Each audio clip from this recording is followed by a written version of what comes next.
All right, so I think this session is now being recorded. Okay, so apologies for the slight delay. Um, okay, today we're going to move on in ethics and trying to get a bit more practical about what ethics bring along in the thinking about compliance, and even more than just compliance, but I'll explain that later on, because we'll be looking at new compliance, which actually is, I think, a bit of exaggerated of a term. Uh, it's maybe an evolution would be better. An improvement of compliance would be better than really new compliance. But the literature recently, I'd say in the past 10 years has come up with this idea of new compliance to try to identify this evolution. And basically what we will see is how compliance is actually part of an evolution in the way you organize and decide how to run and manage organizations, and meaning corporations. But in order to understand how this functions and how in finance actually it plays a fundamental role, let's today try to go a bit more into details into different elements, and we'll be listening to other people talk, different elements that explain why ethics do matter today in an age of technology, what it means in a business environment, very, very practically, ethics manuals and things like that. Why does it matter? But not in terms of theory, in terms of real life practice. And in order to move along those, I'd like for us to listen to different people talk with different point of views, and I hope this enables us to exchange about it. And I'll try to stimulate an interactive exchange with all of you this evening, gradually, as I will be asking questions about these small talks. So we'll be listening to Frank Bucaro. What's his name? No, I'm forgetting.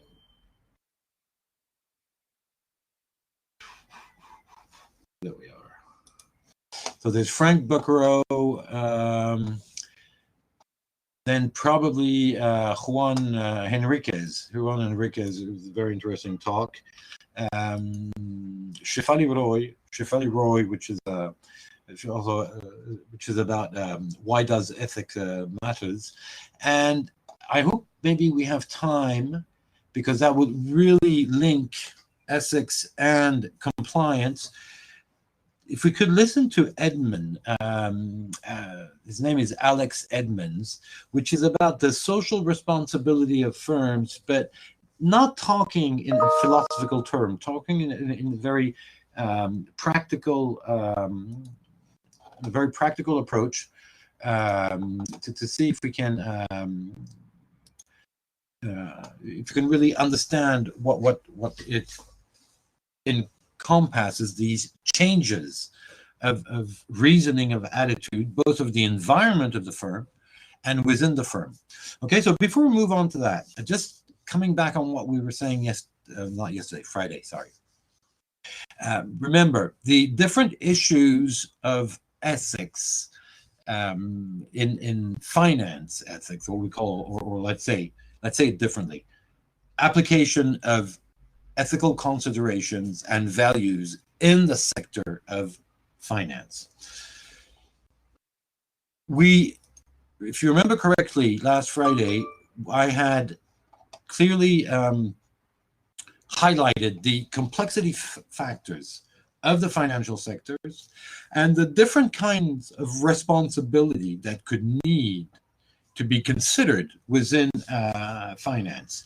And if this makes it specific to finance, the basic approach are not limited to finance. Far from it. Okay, that's important. And we had said that the issues of responsibility were about truthfulness, durability, ethical remuneration, and the transparency and asymmetrical information. We should also we could add also market regulations that have to be followed. Although, as I've already highlighted and I've insisted, regulation might have some kind of distant link with ethics. Regulation is not ethics. Okay, regulation is applying the laws. Okay, so it's absolutely not the same approach. And remember what we had said. This is not a matter, or to say it differently, it's more than a matter of private ethics. Of course, there is a private dimension to it, because it is how we behave as economical agents, as individuals, and as organization. But it's not only a matter of private ethics. Why? Because of the social cost of finance. Okay, in the same way that the fact that an industry might pollute the atmosphere is not just a private matter. It's not only and just a question of cost for that industry. It's also it has a social cost, because it has consequences on the communities that it interacts with. And so this is where we have what we call externalities and negative externalities that have to be considered, and where economics tend to internalize externality, but that's not our main point here. But it's exactly the same approach. So there is a social cost, and that is why we have to consider this in the framework, in the architecture of how we organize firms, and not just kick it back in the private gardens of individuals by themselves. Now, the instruments that can be used to foster ethical inputs are, of course, it rests on personal relationship. What we're more concerned with will be charters and codes of ethics, and of course, on the nature of the regulation that is applied on financial markets. Now, that is fundamentally the important aspects. Okay, that was about finance. If we think then a bit wider, we move away from finance ethics and we think about more generally business ethics. I'll be very brief here, because this is something we'll talk about more extensively starting probably tomorrow and after tomorrow. Sorry, something's wrong here.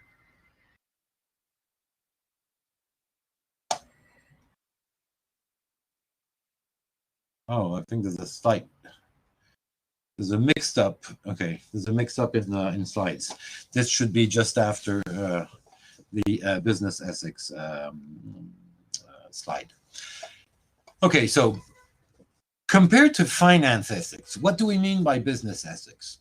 Well, we could say, first approach, that finance ethics is probably a subcomponent of business ethics. Business ethics would be looking globally at ethical considerations and approach when engaging in business, when undertaking business. Finance ethics would be more specifically, because of the context and the different kind of responsibility, considering ethics in the finance or financial services industry. Okay, but if we look at business ethics in this with a large view, it's mainly related to corporate governance.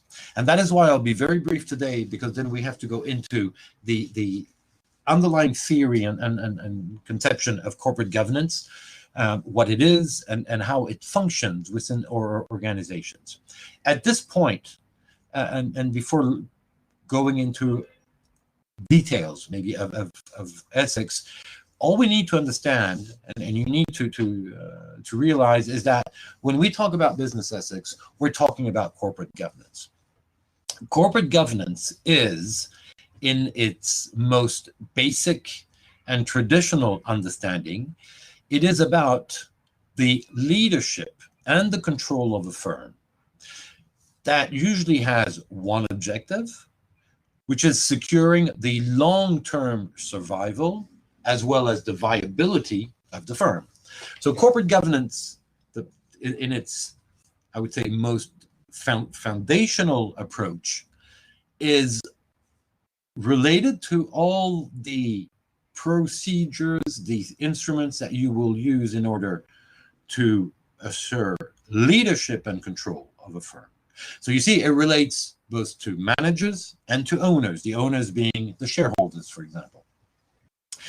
The leadership and control of a firm, that's what corporate governance is concerned with, but with a very specific aim, which is making sure that the firm is going to not only survive, but be viable. So here we're talking about, of course, for-profit sector, okay?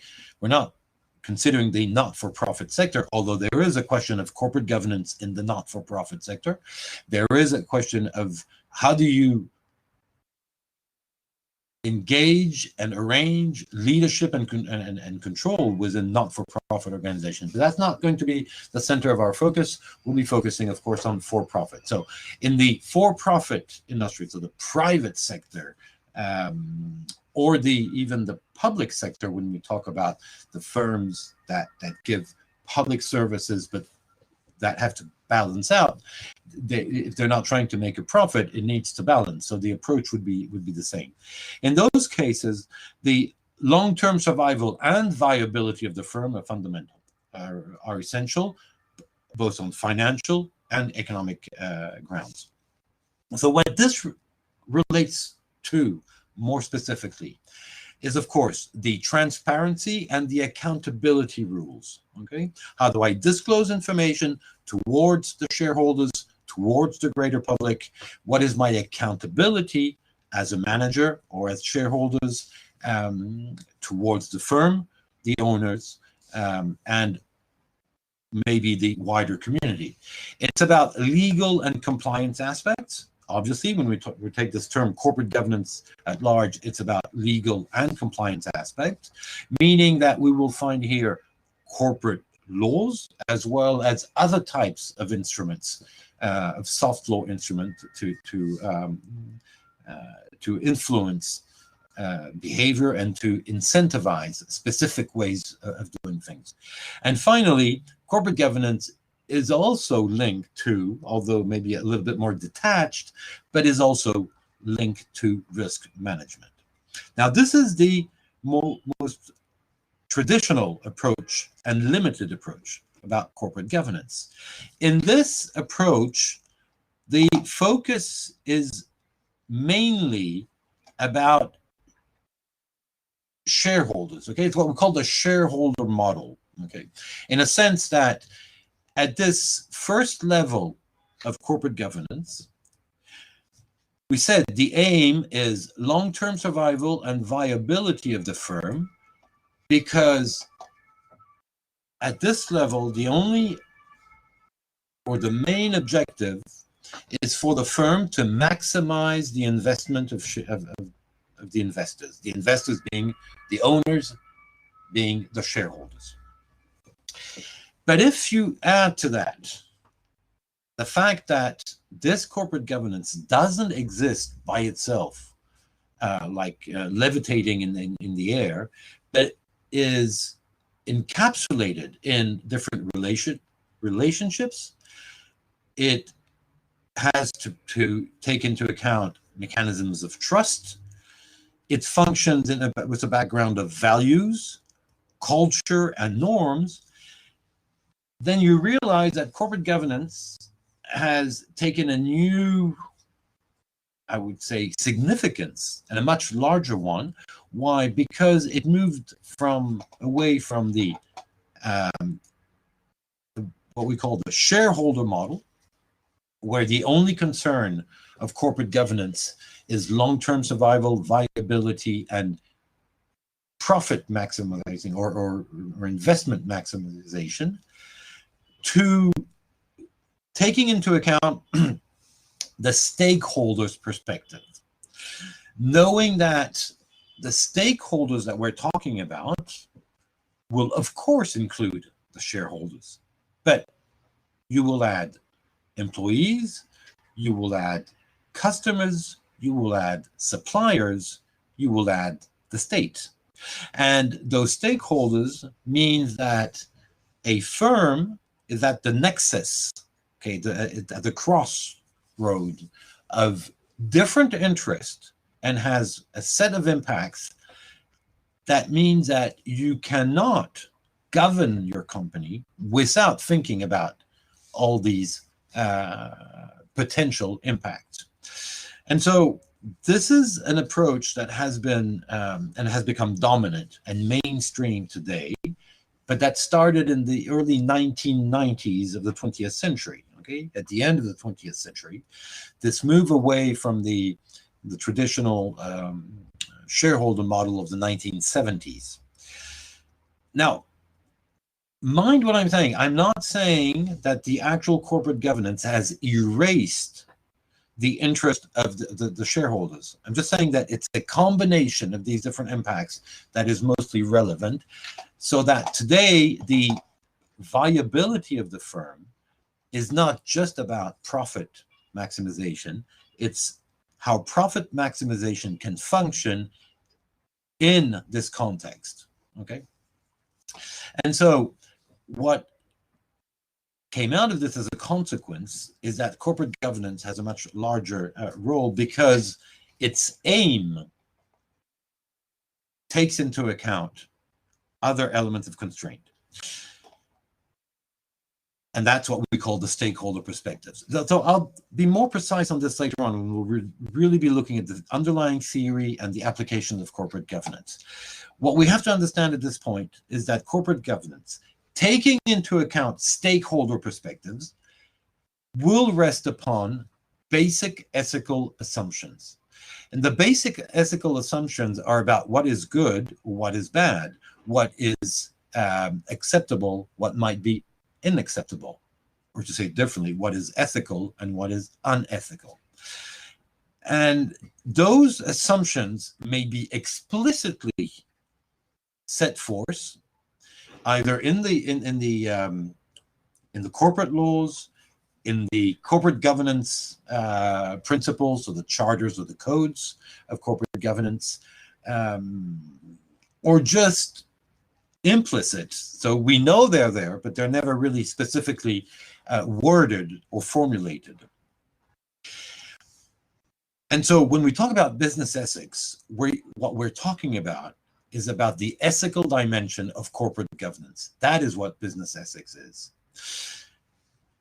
And that's what makes it a bit complicated. Why? Because we do not have a law or a specific rule regarding ethics, but there is an underlying ethical dimension of corporate governance being about the leadership and the control of a firm. So to say it differently, we have to look at ethics as an underlying determinant of explicit means of action that we find, and the explicit means of action, we find them in corporate governance. All right, so that's the link between business ethics and well, sorry, not the link. That is what business ethics means. It means that we're referring to the ethical dimension of corporate governance.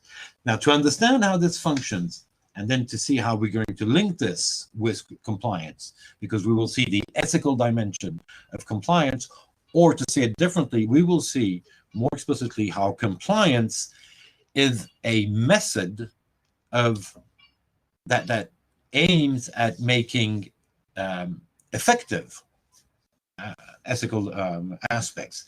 But here again, compliance doesn't focus only on ethics, it focuses on corporate governance. It focuses on regulations that have to be embedded in the practices,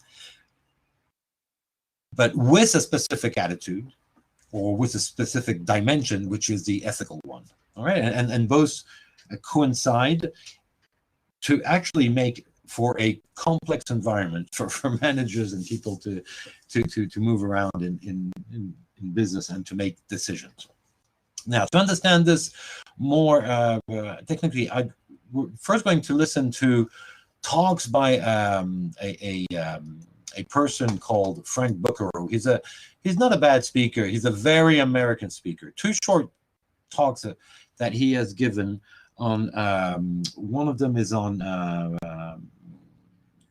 If I remember correctly, is on the compass, and the second is on the first one is on business ethics, and the other one is on having a compass.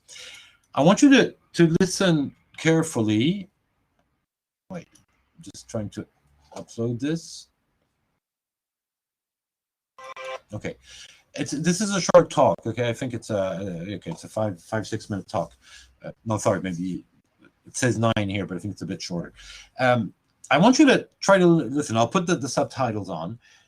We'll listen to his 2 talks. Try to think about it, because then I'll be asking you questions on what he has said. And this will be a first introduction.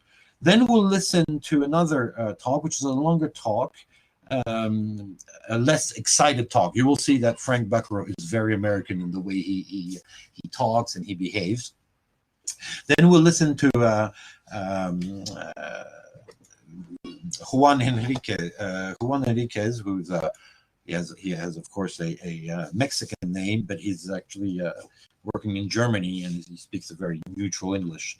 That will talk about ethics in age of technology, and he will be talking in a much more global and prospective way about the role of ethics in organizations. And so that'll be interesting. And here again, I'll ask questions. So let's start with these first introductory observations about ethics. And remember, listen carefully, because I will be asking questions, and we'll try to engage in a discussion. And of course, if you have questions or comments, it doesn't have to be questions, it can be comments. You could disagree, or you could find that interesting. You could also think about it in a Vietnamese or Asian or Southeast Asian perspective about, well, this is interesting, but this is maybe too Western or too American, because US and Europe are two different worlds, okay? Winston Churchill, famous British Prime Minister, used to say, between England, the UK, and the United States, it's one common language. He used to say it's one culture, 2 languages, which is of course a bit of a joke, because both in UK and the US normally you speak the same language, which is English. But because of the subtle differences in those 2 Englishes, it does refer to different approaches. So my point here was just to say, you have to be cautious when you say, oh, this is the Western world, this is a Western approach, is that within the Western world, as we call it, there can be great differences in understanding. It's like when some Westerners talk about Asia and they talk about the Asian approach, but the Asian approach is not uniform. You have different cultures, civilization within Asia. So the same thing. We have to be cautious when we generalize these approaches. But my point here was just to insist: do not hesitate to try to link or to put into a different context some of the things that are being said here. And so if you have any comments, you please do come up with them after. It can be interesting points to talk about. And anyways, I will be asking questions. So I'll just put the subtitles, and we'll listen to Frank Buckerow.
All right. Okay, as I told you, Frank Buckaroo is a very American type speaker. I'm sure you've witnessed that. Now, his talks are very, you know, they're very much along the lines of these how do you call them, influence type of motivational speeches and things like that. So part of it is just part of it that is probably some acting, some provoking, but it's interesting because in a certain sense this also highlights an important aspect of ethics that I will mention again further on as we go along, and we'll be looking, for example, at ethical decision to be taken within a compliance process in a firm regarding, for example, money laundering or corruption, or of course it can also be just about how do you improve the productivity and then how do you limit the risks that are taken because of the undertakings, the functioning of the company. But what's important, and I think this illustrates it also, is that there is a link between ethics and culture. And so if we know that there is a business ethics and that there are underlying assumptions in corporate governance, we know that at one point the links between culture and those processes that will be set in order for your organization to have its compliance standard, to meet its compliance standards, we know that we cannot avoid that link. And one of the things that strikes me in that talk, in those different talks that are being put together here, is that this is an American talking about ethics and business ethics, and he has a he has clear determinants of his American culture. Individualism, for example, is something that comes up, which I think is an important aspect. So that's one thing you have to have in mind. Coming back to some of the things he talked about. First of all, do you understand the difference, and what difference do you see in what he calls positive ethics? And I agree that sometimes the automatic translation is not always perfect. So he talks about positive ethics versus negative ethics.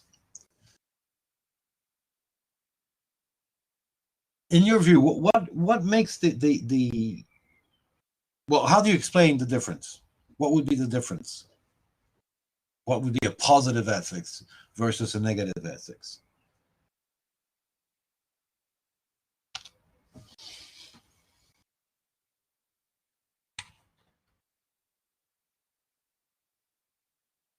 Well, I think that what's interesting, the difference, the underlying difference, is about not the method, but about the content. Positive ethics as versus negative ethics is about defining what cannot be done, and that would be a negative ethics. The negative ethics would be a no code, okay, a set of rules saying no, you can't do this, you can't do that, you can't do this. And that's why he says you need 150,000 pages if you really want to look at everything. But what's interesting about the negative ethics is that it is about identifying prohibitions, things that should not be done, whereas positive ethics is different. It's about setting a mindset, and of course a positive one. Okay, so negative. Sorry, why did I lose this? Okay, so positive ethics is about setting a mindset, whereas negative ethics is about prohibitions. And what's interesting is that he actually says, and I think this is something we should think about, he makes a link between the factor that explains why positive ethics is much more efficient than negative ethics. And the reason for that, and this is, he said it in very practical terms, but it has a very important theoretical consequence. It's that the negative ethics, which would be a list of prohibitions, of things that you are not allowed to do, calls for monitoring, for evaluation, and for sanction. And so if you take the black box of a firm, it means that the management becomes, and this is the phrases he uses, management becomes a cop, a jury, and a judge. Okay, in a sense that it's management that has to monitor, to instruct a potential wrongdoing, or at least not respecting the prohibition, and then to sanction. That is inefficient. Why? It's inefficient also because it has a cost. It has a high cost in terms of time devoted to such a monitoring. Whereas positive ethics, and I think in terms of management, it does make sense, but you'll see that it'll be very difficult, though, to assess that legally speaking. But in terms of management, it really makes sense. Positive ethics, he said, positive ethics made sense because it's actually what he said, accountability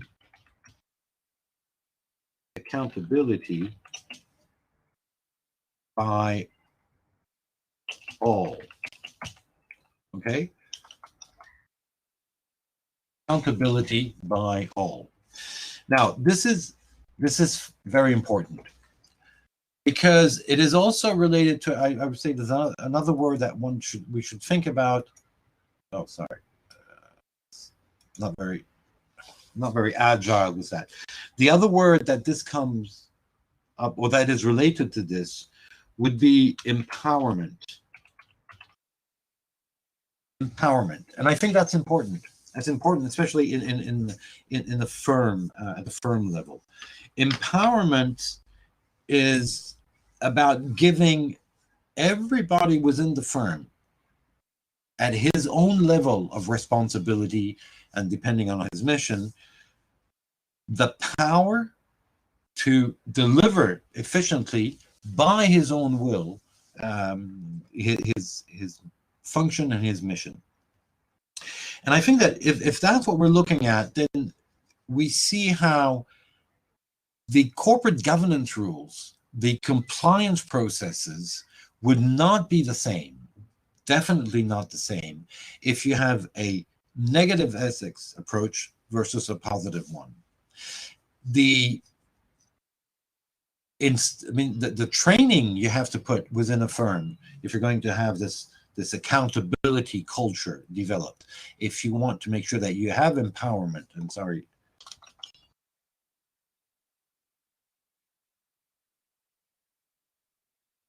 Incorrectly. Yep, there. Is very is probably very different. Okay, so I think this is something important to have in mind. We'll see more clearly in details as we go along what this means practically, but this is something to understand. Now, this is where also, of course, this is a very American perspective, because this focus on accountability is initially a very much an American, or let's say a Northern American approach. All right. Then he talks in the following speech. He also talks about what was called a moral compass. Of course, you all know what a compass is. It's what indicates the north. Okay, and so with a compass, when you're sailing on a boat, the compass enables you to take direction, and that's why he was quoting. And I don't know if it was very very familiar for you, but he was quoting. Where he's talking about a character, a book, and a movie, a fictional character, Captain Jack Sparrow. Which, I mean, if you've seen the movies Pirates of the Caribbean, it's Jack Sparrow is a captain there, and he always has a compass in his pocket. Okay. The moral compass is this idea that it's another term to say that within your organizational concerns, and so your compliance process, having this ethical approach is fundamental.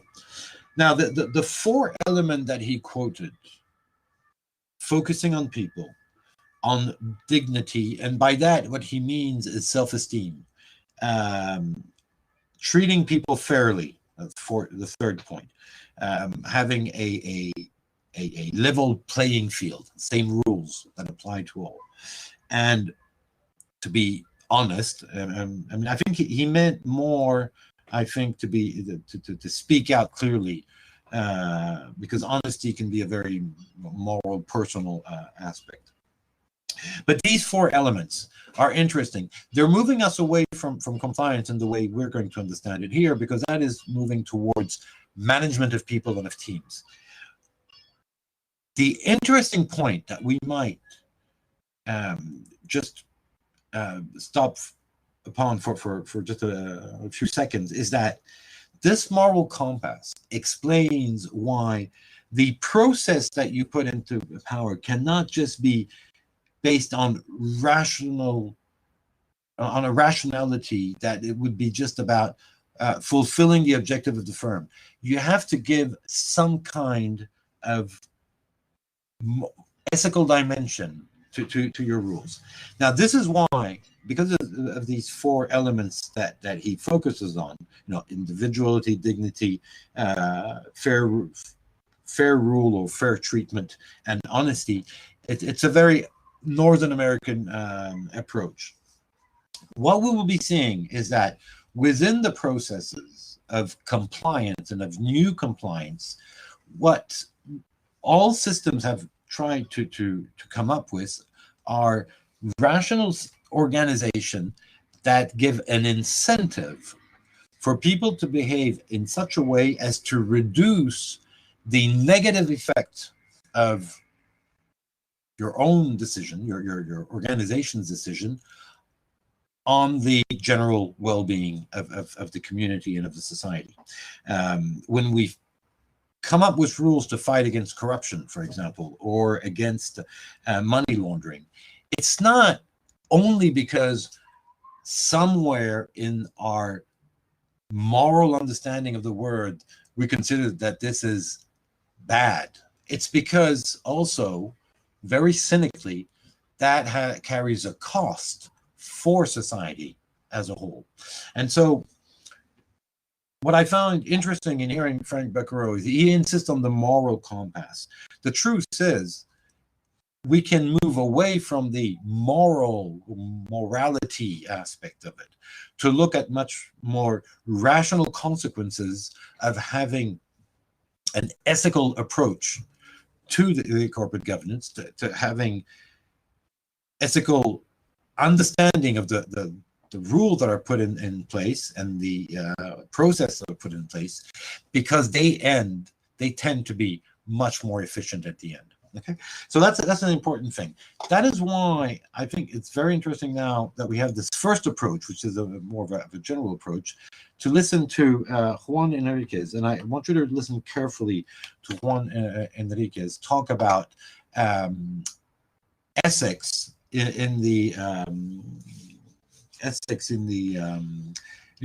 an age of technology, because he's going to touch upon some of the issues that we're going to be looking at just after this gradually, in a much more formal and effective way. So if I can wait, is that yes? So I want you to listen carefully to Juan Enriquez, and here again, here. Wait, I'll be asking you questions after. I don't know if I've put the yes. I'll be asking questions. So this is a TEDx talk, an interesting TEDx talk of a few years back, but not that old. That focuses on ethics in the age of technology, but within organizations such as firms.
All right, so this was Juan Enrique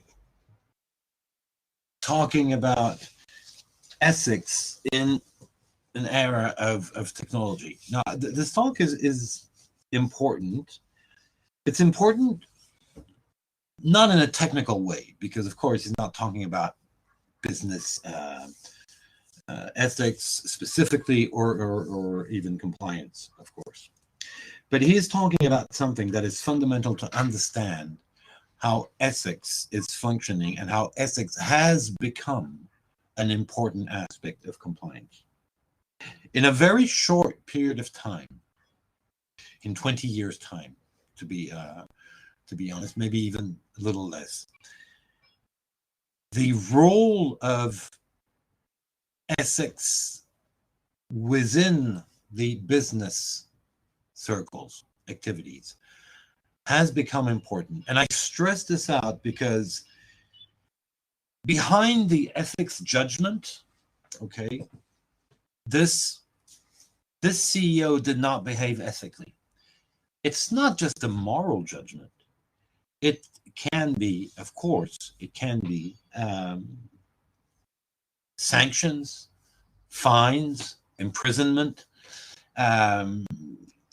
But it is also true that some behavior can lead to very dire consequences in terms of layoff, bankruptcies, and things like that.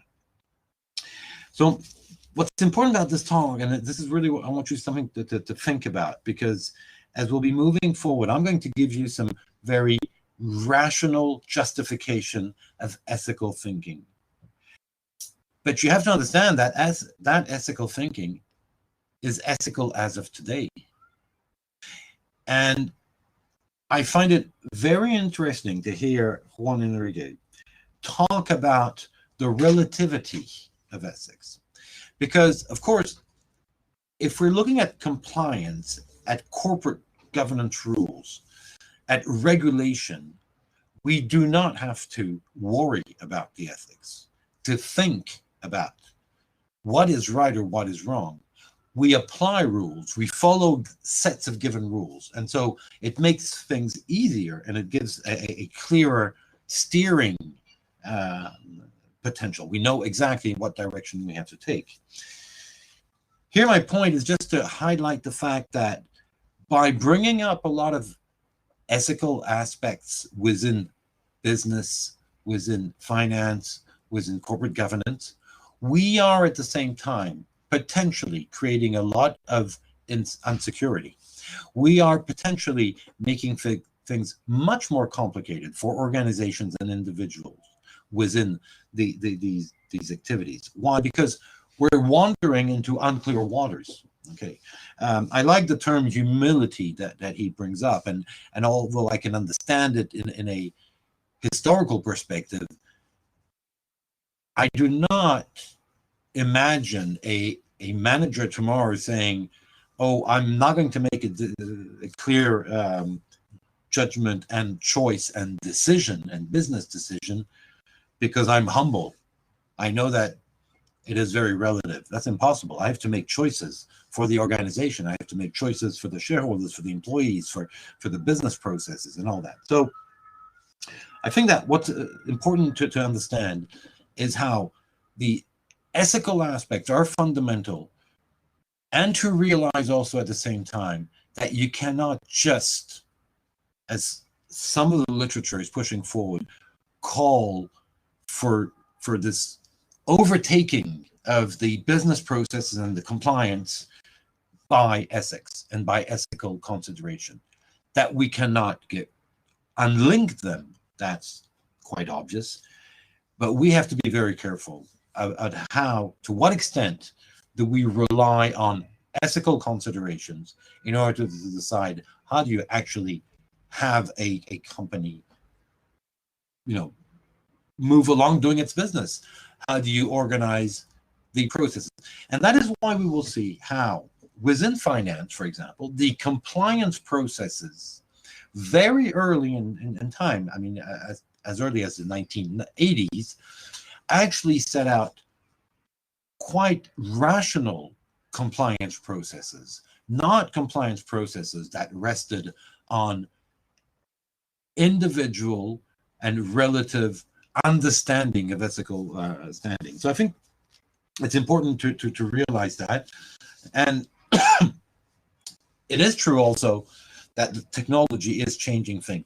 Now, not in the sense where I think it would be interesting to have a debate, but in the sense that here, what Juan Enrique was talking about was the fact that the technology is actually reshaping the ethical aspect, because it plays in two different directions. First, it makes possible things that were not before, so changing the ethical dilemmas. Okay, obviously, remember what we said about the dilemmas, where you have two options and you do not have the knowledge to know which one is better, or that you have conflicting options. It is true that technology can change that. It can bring changes.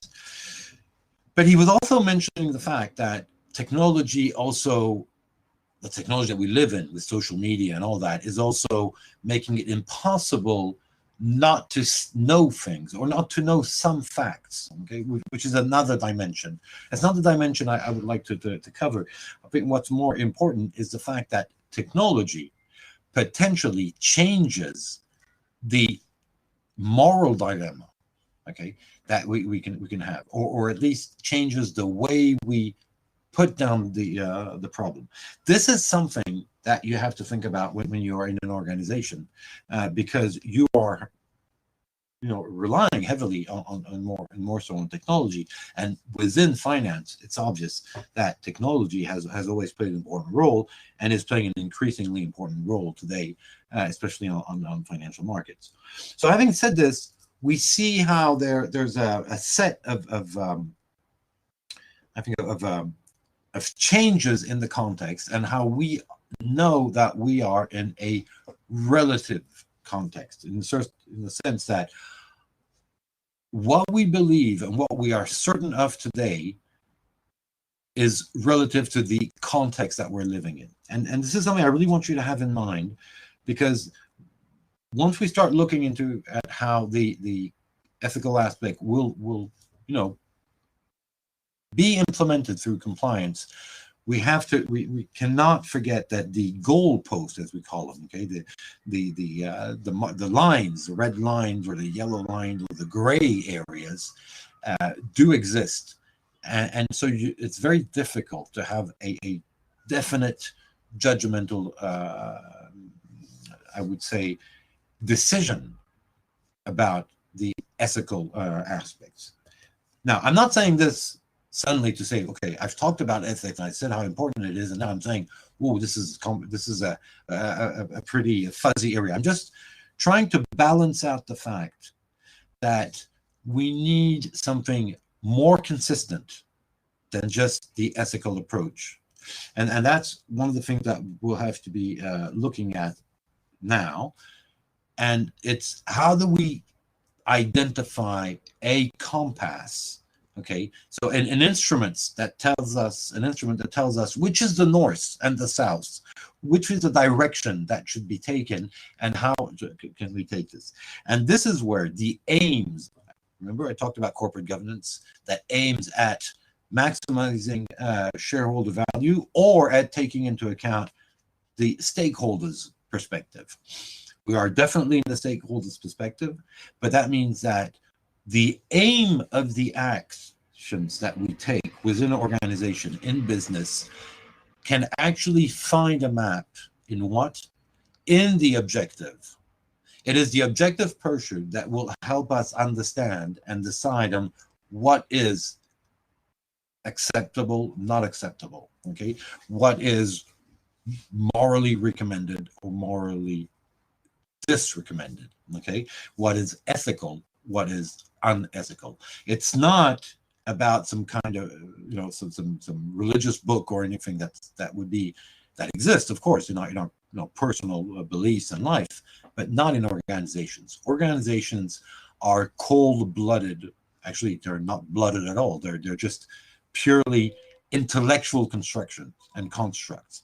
And that's why the context is what is going to enable us to map out what falls under ethical or non-ethical. And here we will see that we have something more consistent, and we're going to be able to embed ethical consideration within the compliance process. We'll have a pause now because we've just reached the time when usually you take a few minutes to grab something to eat. Monday, first day of the week. What we'll do is we'll have this pause right now. Then after, we'll do two things. Of course, if you have any questions, if you have any comments, do not hesitate, come forward to them. We'll do two things, is that we'll be actually, we'll be starting to talk about compliance and finish off by listening to Axel Edmond on social responsibility, because that's the general framework that I want you to have in mind before we start looking at the more technical aspects of compliance and how that folds out. Because this social responsibility of companies, the fact to think about what am I supposed to aim at as an organization, is the only way to find a map to know up to where do I push the ethical considerations. If the law doesn't give you precise guidelines, then you need to find those guidelines somewhere else. And that, I think, can be found in the aim that I'm pursuing. Okay, so think about that. Grab something to eat. We'll have a 15-20 minute pause, and then we'll start again on, this time, the compliance aspects. And again, with any questions or comments from you.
that noise.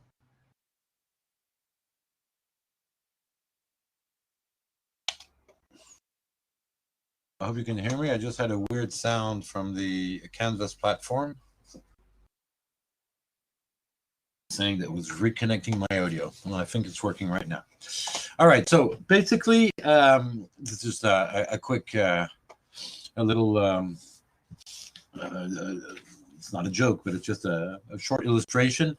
Basically, you'll have understood that my point of view on the ethical aspects is that it helps us decide on decision. But remember what we said when we looked at the theoretical aspects.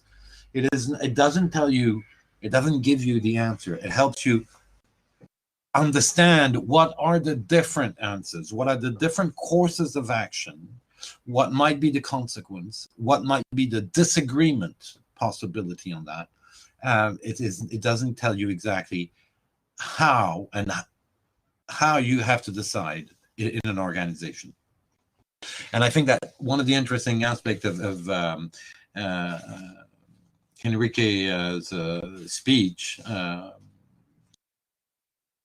Julian Henrique's speech, is that it highlights that, especially in today's context when we tend to reinterpret the past with today's point of view, which is what we call an archaism. Okay, so I think it's very important to understand that.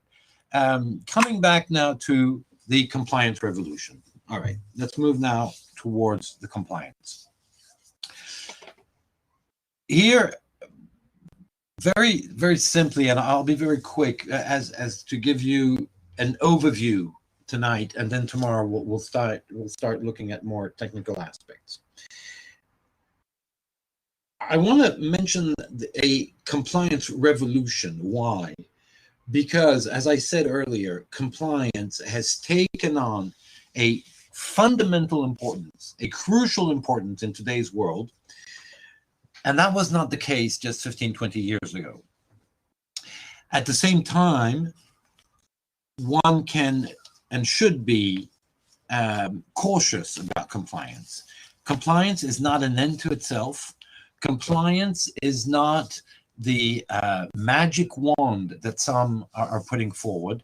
Compliance has defaults, has failures, and I think it has to be used very cautiously, especially when you are at the management position. At the same time, in today's world where the reputation of business can be as important as the actual services and goods that it is giving its clients, compliance also has to be taken into account on that, in that regard, regarding the reputational aspect. So basically, yes, my point here is to say that there is a compliance revolution, and so it enables us, well, sorry, it doesn't enable, it forces us to, first of all, look at what is compliance, the what is it question.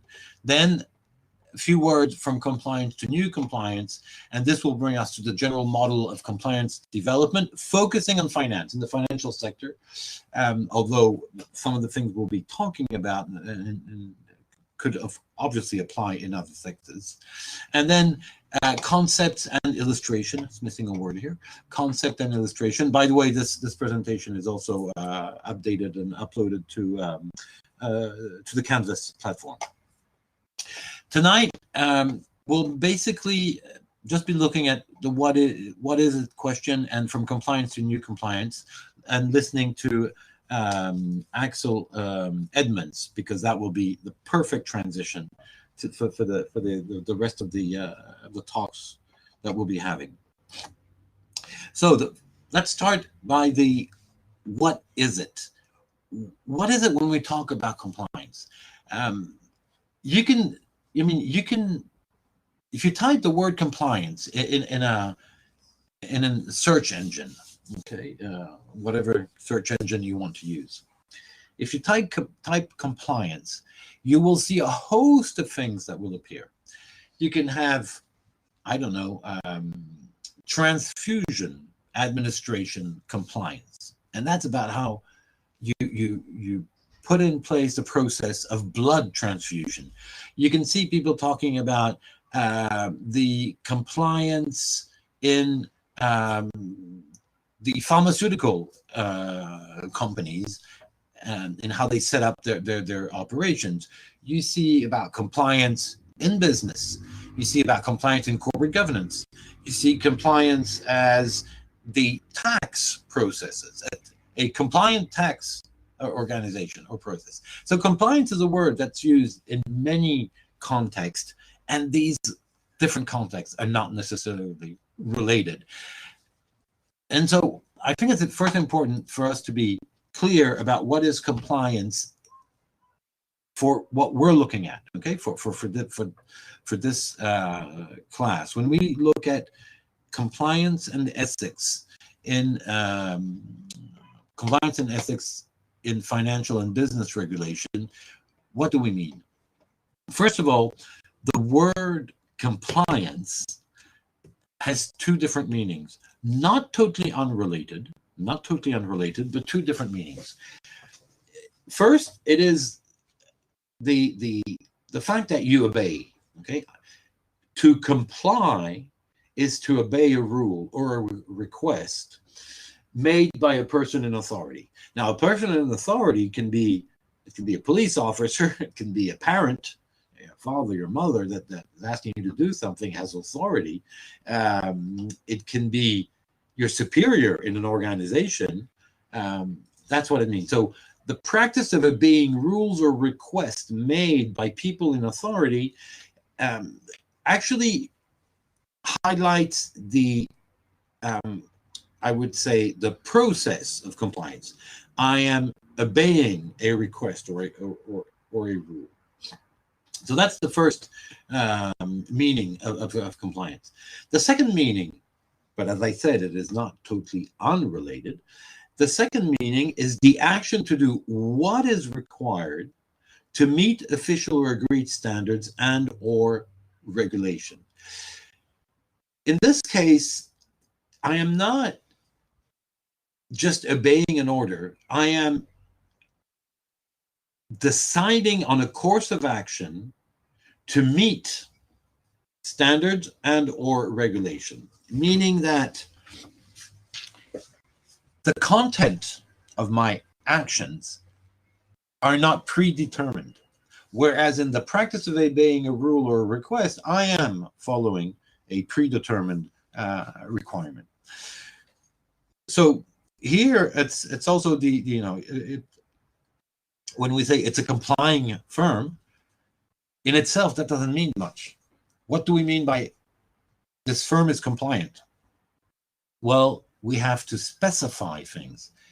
This firm is compliant with its tax obligations, requirements. This firm is compliant with the risk assessment processes. Imagine a pharmaceutical drug or a dangerous industry. It is compliant with the health and safety measures, for example. Okay, so in itself, when we use compliance, we're not being very specific about it. When we use compliance within the business organization and the business organization process, then in that case, we tend to highlight the fact. I'm just looking. We tend to I have these things popping up on my screen. We highlight the fact that within the functioning of the company, there are a set of processes, organizational structure and architecture that are put forward in order to meet standards. So the way that we're talking about compliance in this, compliance and ethics in business, in financial and business and regulation. We're talking about the second meaning of compliance, not about the fact, the act of complying, not the act of complying, but the actual process that we put in place. And here, the method has evolved, and that is why we have to understand what is the new compliance, which basically, oh, sorry, I'm going too fast, which is basically what we're living in today. Just one precision here. When we are at the financials, within the financial services context, but that could be true in other regulated areas, okay? What I mean by that is that any service industry or any industry that is regulated, what I mean by that is subject to a more or less extensive set of requirements, you will find level 1, level 2 compliance. It is only in businesses that are not specifically regulated that you would not find that. Anyways, in the financial services context, we often highlight 2 levels of compliance. And they will, of course, be mixed at one point, but they're 2 different things. Level 1 compliance is the internal compliance. I have to comply with the level 1 is what we call the external compliance. I have to comply with the rules that apply to me, not because I am this organization, but because I am within this type of activities, this sector of industry. So level 1 is compliance with the external rules. I'm a bank, I have to comply with the banking regulations, the banking rules. I am a for-profit organization, I have to comply with the specific tax rules that apply to me. So that's the level 1 compliance, complying with external rules. That is not fundamentally what we're going to be concerned with here. We are more concerned with level 2. Level 2 is the compliance with the internal systems of control. So what we mean by that is that all the processes that I put in place internally in order to meet external rules, capital requirements, for example, in banks, tax requirement, safety and health measures. All of the processes that I put in place internally with my internal systems of control in order to make sure that I am functioning, I'm operating my business in a certain way, in a certain direction, that's the compliance we'll be looking at. And level 2 compliance actually takes us in a bit of a different direction, or let's say differently, in a more specific direction, and that is called self-regulation. Why? Because my internal systems of control, my internal compliance ecosystem will be decided by me. Of course, to the extent that external rules give me some freedom, but basically the processes to meet standards will give me some room for maneuvering. And so I have freedom within the organization to set the standards in such and such a way, even if and when I have laws and regulation that tell me that I have to be able to meet such and such standards. And so level 2 compliance explains why, in terms of methods, compliance is also closer to soft law because it is a self-regulated system. It is a system that transfers to the organization the responsibility to come up with its own internal processes that will meet objectives or aims that are set outside the firm. okay, that are set by the laws and the regulations. So we'll be mostly talking about first the second meaning of the term compliance, and that takes us at level 2, which is a much more complex level. The level 1 actually is quite easy. It's quite straightforward. So with this in mind, why do we say that we've moved from compliance to new compliance? And to be honest, the literature I find on new compliance is sometimes not very precise.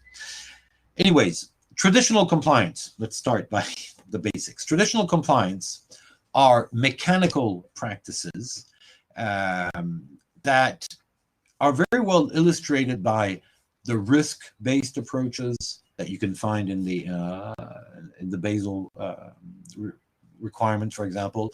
The capital models. I mean, I have there's a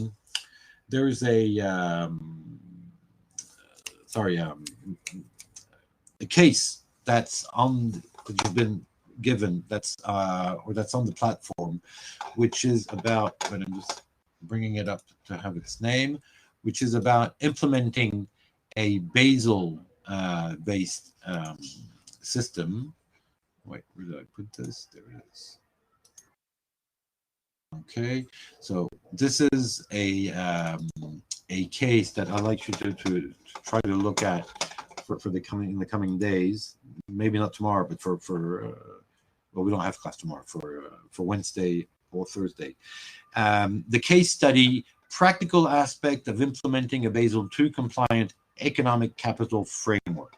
Okay, it's case. The document is called Case 1.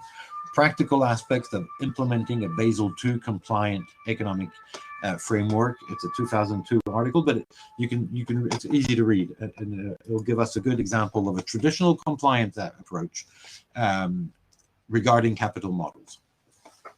But what you put under this traditional compliance, all the basic fitness and properness tests that you can carry within your organization, the authorization processes, okay, to enter into transaction, to validate transaction, client money rule, the KYC, know your customer, transparency requirements, conduct of business rules. These all fall under traditional compliance. And what it means is that you will have processes to meet some of these standards. The financial crime and money laundering issues, financial crime, basically corruption, and the money laundering aspects are also important aspects of traditional compliance. Now, all these are important, but in today's view, they are at the foundation level of compliance. This is the most basic part of compliance. So new compliance did not erase traditional compliance, but has built upon those elements, which are the foundation level, the foundations of compliance. Just maybe one word about compliance versus risk management. This was the first movement of enhancement of compliance. It's this idea that compliance is not risk management, but actually they are not unrelated. Okay, compliance, you have understood, is an assessment of actions, practices, and processes. Okay. Whereas risk management is the way an organization deals with risk that it has identified and evaluated or assessed. So compliance and risk management are not the same. One assesses the actions, practices, and processes. The other informs and enable you to make decision regarding the risk. Okay, so a different nature. They're a different nature, but they're not unrelated. Why? Because that was the first evolution of compliance that brought to new compliance, was that in order to have risk management, in order to identify, evaluate, and organize in a way that meets your risk standards and your risk management, you need compliance. Compliance informs you on the risk and also is the way to contain those risks, to mitigate those risks, to control them. So there's a rhetoric between compliance and risk management, although we totally agree that they're not exactly the same. And if they're not exactly the same, it also means that within your organization, it's not necessarily the same people, it's not necessarily the same responsibility, nor the same accountability towards the senior management. So that was an evolution. Another aspect of the evolution of compliance was that its scope became more and more important. It kept growing. And so today compliance has a very large scope, because today compliance actually addresses any area that is related to your professional activity, your undertaking, or your organization. Meaning that compliance has an expanded sector. Okay, it has to take into account a wide range of issues. And that's how we moved towards new compliance. What we mean by that is that traditional compliance, at being the foundational level of the new compliance, and what is new about new compliance, it's the fact that your compliance should be understood and thought in relation to your strategy. Compliance is both a way to inform and help the strategy, and at the same time is the only way to implement the decision, the strategic decision made within the organization. This means that one of the evolution of traditional compliance to new compliance is that new compliance focuses on judgment-based practices, whereas the more traditional compliance was actually focusing on what would be called the tick-the-box approach. What we mean by tick-the-box approach is compliance, you know, when a pilot is going to take off, he checks, he has a checklist to run down. Are my engines there? Are my propellers or my reactors functioning? Do I have my wings? Do I have water? Do I have fuel? And you tick the box, okay? But you see, that is not judgment-based. That is purely a tick-the-box approach. And that is still necessary at the foundational level, but in order for compliance to be really efficient, you have to move towards the strategic and the judgment-based practices. And so new compliance embraces, well, all of the points that, and this is why it's new. It encompasses ethics, meaning that compliance is not just a do this or not do this, but really a judgment-based practice. So ethics, culture and conduct risk approaches, good governance. New compliance is thinking about my organization and how do I actually set the balance between accountability, between flow of information, between who acts, who should act. And finally, it has to be outcomes focused. Okay, it has to focus on the outcomes because it's judgment based. Okay, it's not just tick the box, and that's what it's about. New compliance. It is proactive in delivering a certain ways of doing things in your organization, and so that's why it's both more complex and at the same time much more interesting, because it encompasses a lot of elements and it is directly related to strategy, which will have many consequences, including, for example, consequences on who do the compliance people, department or offices, who do they account to? Well, they are accountable in front of the top management, and they need to have access to top management. Otherwise, it cannot play its function and play its role.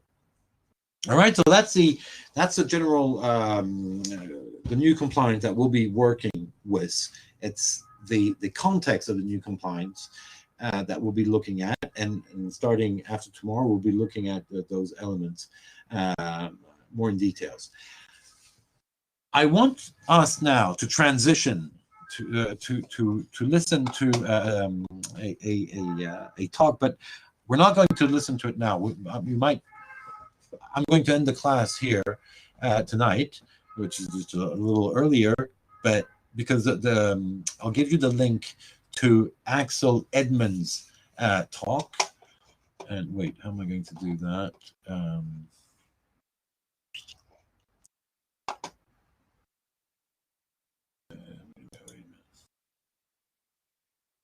I'm going to post it on the website here, on the site there, and I'll make sure that it's on the canvas.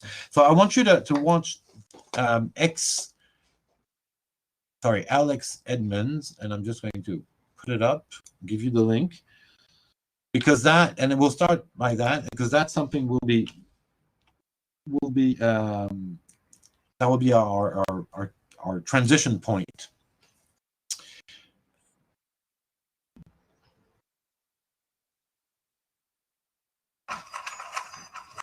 So it's okay. So that's the oops, it's not Alex. I don't know if if they put a title on or not. Why? Okay, it's the social responsibility of business. Okay, so here's the link, and I'll make sure that you have it. It's a 15-minute long. It's a 15-minute long talk about the social responsibility of business, and it's going to highlight a set of elements that are directly related to compliance and ethics. And you will see that we're at a different level of ethics. The internal ethics, the way you actually deploy it within your organization, and how the main goals and objectives of the company are informed by this ethics, but this outside ethics. So the transition to the more technical aspect that we'll be looking at in the following days this week are going to be about the meeting of those two elements. All right, so I want you to watch it. You can watch it now if you want. I mean, this is about 15-16 minutes long, or you can watch it some other time, but I want you to have watched it before Wednesday, before we meet on Wednesday. Okay, but you do it whenever you want, of course. So you have the link on the chat there, but I'm also going to upload it on the platform, and if there are any questions about today's talks that we've listened to, or about Alex Edmans' talk, which is a very, very interesting talk, then please make them known. Like this, we can have an exchange. Is that clear? So do watch this talk. So Alex Edmans.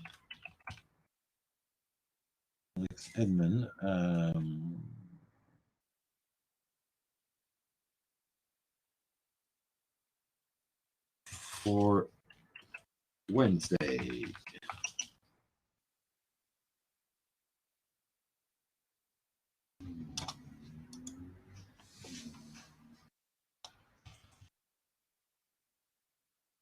Right, and so we can talk about it.